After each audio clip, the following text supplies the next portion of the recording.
are basically run by the same people. The same money finances both sides. We now know, of course, through the work of many historians who have spent their life working on research to show us that both sides of world conflicts have always been financed by the same people. And as I've said before, there seems to be a method to the madness going on in the world.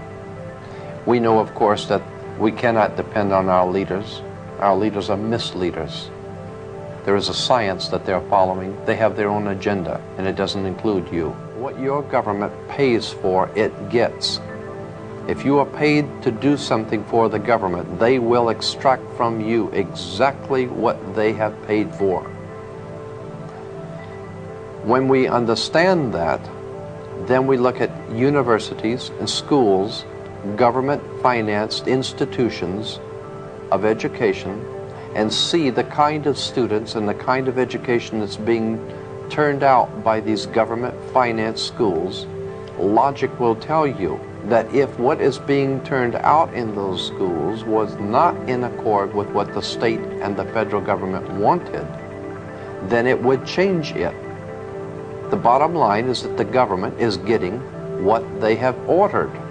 They're getting what they have paid for. They do not want your children to be educated. They do not want you to think too much. That is why our country and our world has become so proliferated with entertainments, mass media, game shows, television shows, amusement parks, drugs, alcohol, and every kind of entertainment to keep the human mind entertained, so that you don't get in the way of important people by doing too much thinking. You had better wake up and understand that there are people who are guiding your life and you don't even know it. And all American citizens, I think, have suspected something like this is going on. But we're all too busy trying to stay alive and live our lives. And after all, what can one person do about it? This is the most powerful government the world has ever known. They had the ability to get a hold on Adolf Hitler 50 years ago. He had a standing army, the greatest navy, air force, military, secret underworld organizations operating throughout the world. But this government got a hold on Adolf Hitler because it chose to and it wanted to. And if you do not pay your income taxes, they will find you if you go to the Amazon jungle, and they will make an example of you. They will find you and they will deal with you, and you know it.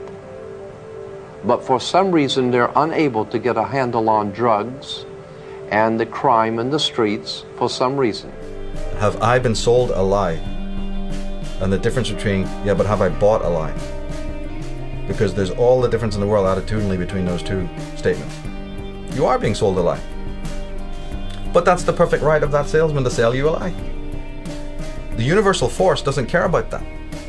Universal force's judgment, field is not really operating on that frequency at all. The judgment field, the whole spiritual ball of wax begins based on whether or not you bought that lie.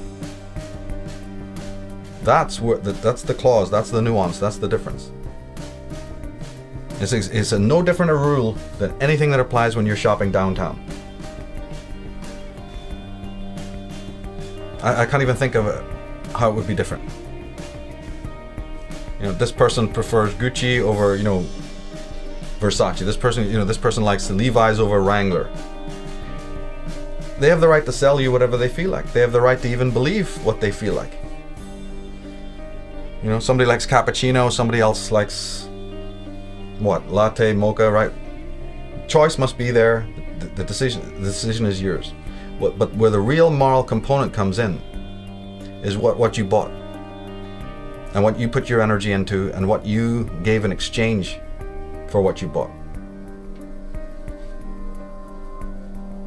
And if man is not in inner harmony or tuned correctly, he's going to create chaotic noise. If a guitar isn't tuned properly, don't expect it to play well. It's going to be in discord and it will create chaotic sounds. So the bottom line comes in is about how are you tuned? How are you tuning your inner instrument, your consciousness?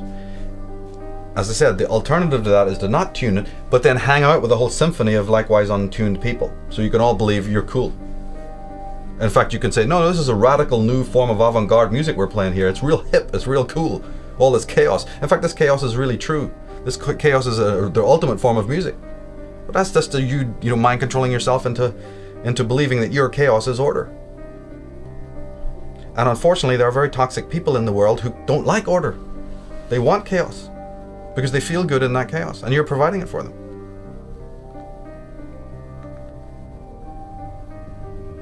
No human being who is in their center can be hypnotized. That's what needs to be remembered. No human being who is in their center, who is being guided, who is close to their intuition, who's a sharp critical apparatus, who's got a sharp sense of judgment, can ever be manipulated. Not for any permanent or lasting length of time. You know, they can be diluted temporarily perhaps, but you know, it's like a muscle you have to keep on working on, a muscle you have to keep on sharpening, like anything. And I really believe that a lot of the obstacles and challenges and you know, tragedies that are occurring in the world, that's what this is for. This is the grinder. This is the thing that's sharpening the blades of intelligent people. You know, you have to have friction. I'm sorry, it just happens. You can't sharpen an axe or a beautiful blade without that grinder, without that sharpening apparatus and the friction that's caused and the mechanics of that. So it's the same way with sharpening consciousness. You must have this whetstone of the world in order to sharpen your mind and sharpen your consciousness, so that you come to see, you know, some of the meaning in all of this.